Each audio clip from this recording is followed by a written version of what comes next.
Hi, I'm Jeni Brown. Welcome to this week's edition of MFB News. I hope you are terribly well and that you have been really enjoying the heat wave while it was here. I think it's about to end. I think there's some rain on its way. I'm going to say it because I am British. The garden needs it. But I hope you've been really well. And sorry for not being here last week. In terms of what we've got for you this time around, we're going to do our usual look at what's been happening in terms of interest rates, talk a bit about how the lenders have been reacting to the base rate news, and also give you some thoughts about what we're expecting going forwards. Then what I'm going to be doing is something slightly different. I'm going to be just kind of sharing with you some of the things that we're seeing our clients do, some landlord trends, some things that people are starting to kind of change tact in terms of their investment approaches, that kind of stuff, really just to maybe share with you what people in your community are doing, and also maybe give you some food for thought for your next potential investment decision. And then finally, I'm going to wrap things up by just bringing you up on the latest news about my journey of repossessing my buy-to-let property from a non-paying tenant. Okay, now it was really unfortunate that I wasn't around last week because last week was the inflation data being released and then the ensuing MPC meeting and the base rate announcement. And I have to be really honest with you, I was really hoping that the ONS were going to release their inflation data, inflation and probably more importantly core inflation would have peaked and started coming back down again, and actually things are going to be looking a bit more comfortable. However, the inflation data came out and actually inflation had stayed the same as it did the previous month, and core inflation had actually increased. So it was no great surprise that the Bank of England took the decision to make a strong increase of 0.5% this time around to base rate, which means it's now sitting at 5%. Now, in terms of how the capital markets have reacted to that in terms of the swap rates of fixed rate pricing, there hasn't been a huge amount of movement. It's a strange thing, actually. We saw swap rates starting to really ebb up in the run up to the ONS data and the MPC meeting. So actually, once we had the news that the base rate had increased and the inflation figures hadn't done what we were hoping, actually the capital markets largely didn't react. There was no great change. So I suppose that's kind of a blessing in some way, shape or form. So the fallout of that is at the moment, 5-year swap rates are hovering at kind of 4.8, 4.9%. 2-year swaps are now sitting at 5.725%. And I think really what we can take away from this is what this tells us about what the markets are expecting base rate to do. So the very high 2-year swap rates imply that there's an expectation that base rate is going to increase further, but actually over a 5-year period rates will have come down.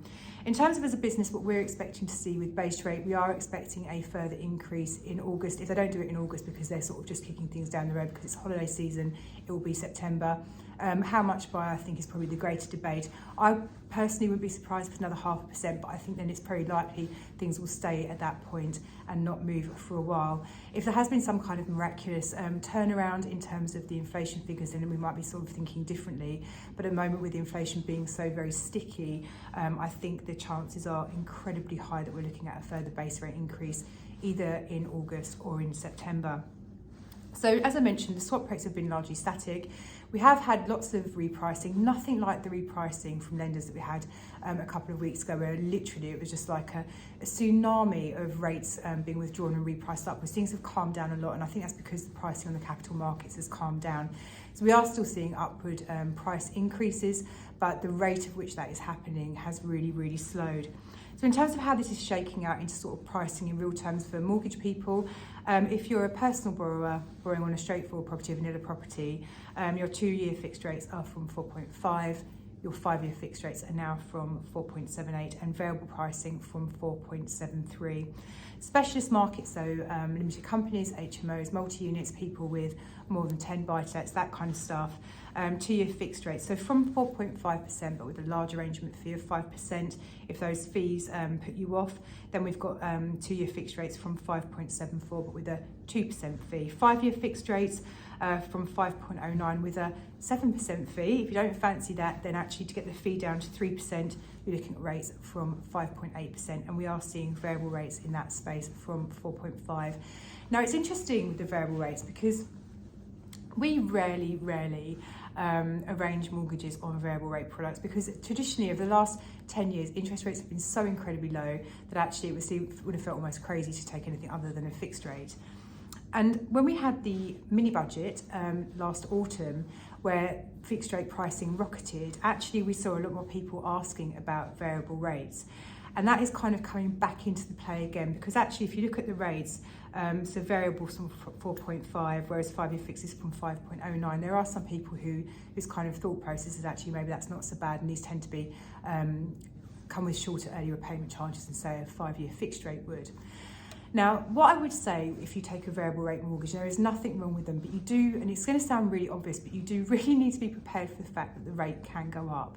So we did have quite a few clients who took variable rate mortgages, so either trackers or discounted rates, after the mini budget, and then they were on the phone saying, I don't understand, my mortgage payments are going up, even though we'd expressly advised them that that could happen. So I think these are definitely fantastic as a place in the market. We're certainly seeing more people asking about these, but without wanting to sound almost patronising, you do have to be prepared for the fact they actually can go up. And because of the chances of base rate increasing again in the near term, the reality is that's going to happen. So unfortunately, I don't have the joyous news of lots of rates coming down this week, and I don't think I'm going to for probably the rest of the summer now, if I'm really honest with you, unless something quite significant changes. But at least the good news is that things haven't gone kind of too far the other way either. Okay, now I thought it might be just quite interesting just to talk a bit about what we're seeing our clients doing. And one of the things I would say about the landlord community is that you guys are like the most incredibly resilient bunch of people. Over the last few years, it's fair to say you've had quite a lot of change thrown at you, be it tax, legislation, mortgage rates, all this kind of stuff. And actually every single time landlords kind of course, you know, we complain, we're quite verbose in that regard, but actually we do just kind of dust ourselves up and get on with our business of letting properties. And this is no real kind of change in terms of a theme, in terms of how landlords are reacting to the market. They're kind of scratching their heads and thinking, well, okay, it is what it is. I don't particularly like it, but this is my business. So what do I do next? So the first thing I wanted to talk to you about is a bit about people who are in the market for a remortgage in the next few months and what they're doing. So the first thing is, I think it's fair to say that at the moment, nobody can afford to go on to a standard variable rate. So standard variable rates range from probably around 7.5% to 11% at the moment. And invariably, there's always going to be a remortgage option or a product transfer option, which is going to be cheaper than that. So nobody at the moment is saying, oh, I'll just go onto the standard variable rate and sit there, which is a conversation we did have in the mini budget when obviously variable rates were much lower. So we are having lots of landlords are saying, look, I need to do something in the next few months. My rate ends in, you know, sort of November time. I need to put something in place. And so what a lot of landlords are doing, which I think is incredibly pragmatic actually, they're saying, look, I'm just going to apply for a rate now because there is a chance that things may get worse before they get better. And if during the time between now and completion of the mortgage, if the lender drops their interest rates, because that is what the market has done, then I can ask for a lower rate from that lender. Or actually, if some other lender is offering a much better interest rate, I can simply stop what I've done, forfeit any fees, understandably, but actually it'll be worth it because the rate I can get somewhere else is better. But fundamentally, people are looking to hedge their position at the moment. So they're taking rates now on the understanding that actually it may not be the final product, but they just need some kind of certainty. So that's the first thing that people are doing. Another thing that people are doing at the moment quite a lot, which could be counterintuitive, I guess, when you're looking at higher interest rates, is that people are looking to get their hands on cash. Whenever people are feeling squeezed, if people are feeling uncertain, the expression cash is king comes up a lot.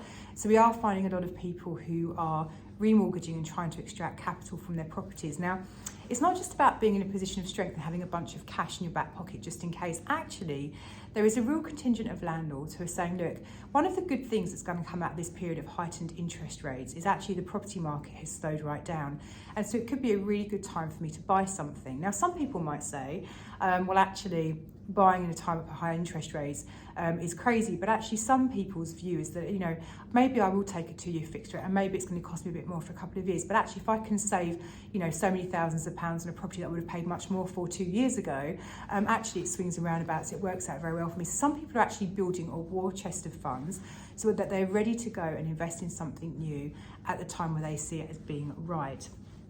Now, another thing we're seeing a lot of landlords doing is turning their attentions to refurbishment projects. So buying a property which is really tired and run down and then, you know, doing some works to it. And these works can vary from simply a lick of paint in your kitchen and bathroom to going into a loft and creating a space, a side extension. There's lots of kind of variations, but fundamentally, rather than long-term letting, although a lot of these properties may be held onto for long-term letting, ultimately it's about quick capital gains for these guys. And there's definitely been an increase in that. So we're seeing a lot more bridging finance type inquiries. Now, in terms of bridging finance, I think it's just worth touching on this in case you are thinking about doing some kind of project of this ilk in the future. Bridging finance, so I've been at Mortgages for Business for around 300 years, no, about 15 years.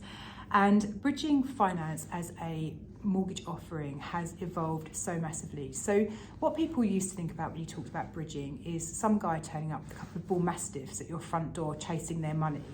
It really isn't like that. So actually there's lots of really large institutions who are regulated by the FCA, just as we are, who are offering this type of finance. So it's a very, very bona fide product type. Actually, a lot of people use it as part of their day-to-day financing arrangements if that kind of fits with their business model. There's a few things to kind of be aware of with bridging finance, just to give you the high-level information. And obviously, if you did want to have a chat about these, just give us a call. So first of all, bridging rates haven't been impacted in quite the same way as normal mortgage rates have. So there are still bridging rates available from sort of circa 0.79% per month. Now, although you can annualise that figure and say, crikey, that's like 9.6% interest rate, actually, even in the very low interest rate periods, bridging rates were really from sort of 0.55, 0.6. They have increased, but not disproportionately. And bearing in mind that you would normally only expect to have these bridging rates for a short period of time. It's a short, sharp loan to get a property over the line to either refinance it onto a mortgage or sell it.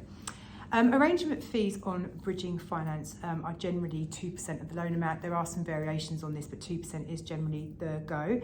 And a lot of bridging loans these days do not have any early repayment charges at all whatsoever.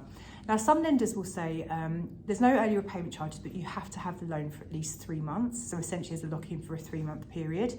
And some lenders, they do actually have a full-on early repayment charge, which is normally expressed as a percentage of the end value of the property. So the value of the property once you've finished whatever works it is you're doing to it. But there are still a large contingent of very, very good, competitively priced bridging lenders where there is no exit fees whatsoever. Now, one of the things you will hear when you look at bridging finance is people sometimes use the expression gross loan and net loan, which I think is quite confusing. And this comes down to how you're going to essentially service the loan, so how you're going to make your monthly payments.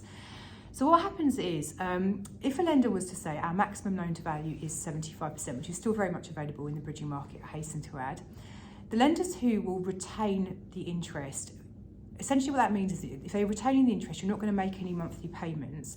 That's knocked off the loan up front. So if you're going to take, let's just say to make it round numbers, a loan for 10 months and the interest rate is 1% per month. So essentially that would be £10,000, which is deducted from the loan up front. So your net loan, after they've deducted the interest cost, is a lower figure. So the amount of money you actually end up with. I hope I've explained that clearly. I know it's quite confusing. The other thing that lenders generally knock off the gross loan to end up with the net loan figure is the arrangement fee. So when they say they're going to lend 75%, it's not plus arrangement fee, it's 75% less the arrangement fee. So another thing just to be wary of there. Now, some lenders will actually do what they call that you service the loan, and that's where you sort of traditional fashion, you just pay the monthly interest. And this is where lenders start to turn their attentions to, well, okay, if you're going to service the loan, how are you going to do this? And they start looking at your income and whether you've got cash available, if you've got a large chunk of savings, that kind of thing. Whereas often when the interest is retained, so you're not paying anything, they don't worry about your income because it's kind of irrelevant. So that's the difference between gross loan and net loan and what that talks about. The other thing just to kind of, I suppose, point out is with bridging finance, the pricing is very much impacted by, I guess, 3 key things. So the loan to value, so the rates tend to go to 50% loan to value, 55, 60, 70, 75% loan to value. And obviously the lower the loan to value, so the more kind of risk that you take on and the less risk the lender, the lower the interest rate. Property type is another thing, so you can do bridging finance on your own home, you can do it on a buy-to-let property or an investment property, residential property, you can do it on semi-commercial and commercial as well. So a purely commercial building would attract a higher interest rate than if you were doing bridging loan on a semi-detached house, for example. And the last thing that impacts the pricing is the scale of the work. So if you're buying a property and it literally just needs a lick of paint a new carpet and it can kind of be sold on or refinanced, then you're going to get a much cheaper interest rate than if you're saying, well, I'm going to go in, then I'm going to apply for planning permission, then I'm going to build an extension, I'm going to reconfigure their internals. So building control sign off, that kind of stuff. You'll find the interest rates are more expensive there. So heavy refurbishment would be more expensive than light refurbishment, which is more expensive. This is no refurbishment at all. So I hope that's helpful. And like I say, we are seeing quite a lot of people turning their attention to these kinds of projects, which is always very interesting. Now, lastly, we get asked a lot, are lots of landlords selling their buy-to-let properties? And I understand why we've been asked that question. There's a lot of kind of chatter in the media about this. And I can only talk about what I'm seeing our clients do, which may not be representative of the whole market, but our clients are property people. They're very experienced. Some of them have huge portfolios, some might only have 2 or 3. But actually, I have to be honest with you, I'm rarely seeing landlords selling off properties at the moment. We might get the odd 1 or 2 who are like, actually, this property, the yield's terrible, I've had nothing but problems with it, it's just time to let it go and I'll buy something else. But what we aren't seeing is a mass exodus of landlords, which I know has been reported quite prolifically. Like I say, what we are seeing is people who are kind of really looking to strike their positions. They're looking to secure a rate now, in the knowledge that actually they may have to kind of reapply for another mortgage if rates were to come down, or maybe approach the lender who they've gone with to ask for a lower deal if that comes along, but just looking to get some certainty to know that worst case, this is what I'm going to pay. They're looking to hunker down, sort of ride out the next 12 months and just see how things go, but also a lot of them are conserving cash, so that if the time comes when they think actually, yeah, this is a good buy market, they are ready to go. Okay, and just a super quick update on my buy-to-let property. So the tenants vacated a few weeks ago. The house has been a hive of activity with people clearing out all the rubbish that they left in the house and fixing all the things that they broke, and God bless them. And we've now got the painters and decorators in today, and then once they finish the carpet, people are going in to replace those, and then hopefully the house will go on the market. So I'm hoping that really, where are we now? End of June. So hopefully by the end of July, early August, I should have a tenant lined up and ready to go. So keep your fingers and toes crossed for me. In terms of getting the money back, so what happened was, for those of you who've been kind of on this journey, I did serve a Section 8 and a Section 21 on the tenants. The Section 21 kind of came and went, the tenants vacated, but the Section 8 court hearing date, so it was for August, and it had just been left in. So I don't actually really, in theory, need to use the Section 8 because the tenants are vacated, but my solicitor has advised that I can still have the Section 8 hearing because that's about non-payment of rent. And at that point, the judge can issue what's called a money claim judgment, for the tenants, which is essentially a county court judgment saying that they definitely owe me this amount of money. Now, if that were to happen, so the tenants would end up with a CCJ to the tune of the amount of rent arrears that is owed, and then we would need to wait for them to pay me, and if they didn't pay me, I'd then have to go back to court to try and find a way of actually realising that money, so whether it's an attachment of earnings or a charge on the guarantor's house, that kind of thing. So it's quite a prolonged process, which I can't say I've been looking forward to. Now, I was chatting to the estate agent yesterday, and they did say that the guarantor is making murmurs that they're very, very uncomfortable about the thought of being given a CCJ. For those of you who are kind of up on credit profiles and borrowing money, and if you've got a CCJ on your file, you'll realise how absolutely damaging a CCJ can be for you. So it sounds like they might be looking to make some kind of settlement, which would be absolutely incredible. Now, I'm not going to jinx it. Let's just wait and see how it unfolds over the next few weeks. But fingers crossed that's going to be what happens there. And then once that's done, we can all just move on with our lives. And I never need to bore you again with this, I hope. So that's me, that's the mortgage market. Thank you as always for joining us. If you have any questions, we'd love to hear from you. 0345 345 6788, or have a look at our website. Do have a wonderful week. Have a really, really wonderful weekend, and I will see you again same time next week. Look after yourselves until then.